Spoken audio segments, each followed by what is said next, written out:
ভাঙড় কলেজে document verification করতে গিয়ে যে এইরকম ভিড় হবে সেটা আমি কল্পনাও করিনি।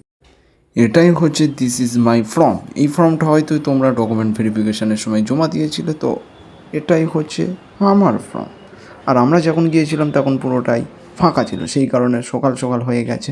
অ্যান্ড কলেজে ডকুমেন্ট ভেরিফিকেশান সাবমিট করার জন্য কলেজে গিয়ে শুনছি যে 17 পাতার নাকি ডকুমেন্ট দিতে হবে, তারপরে নাকি ডকুমেন্ট ভেরিফিকেশান কমপ্লিট হবে। আর এটা কিন্তু মোটেও মানার মতন নয়। যেখানে স্কুলে ভর্তি হতে গেলে 2 থেকে 3টে পেজ জেরাস দিলে কমপ্লিট হয়ে যেত, সেখানে কলেজে অ্যাডমিশন বা কলেজে ভর্তি হওয়ার জন্য কলেজে ফর্ম ফিল আপ করলাম, সব করলাম, তারপরেও 17 পাতার ডকুমেন্ট দিয়ে নাকি ডকুমেন্ট ভেরিফিকেশান করাতে হবে। এবার তোমরা অনেকেই বলতে পারো যে দাদা এটা কিসের লাইন? তো ভাই সব, এটা হচ্ছে তেলের কন্ট্রোলের লাইন। সামনে তেল দিচ্ছে, মানে কেরোসিন পাওয়া যাচ্ছে না, তো সেই কারণে তেল দিচ্ছে।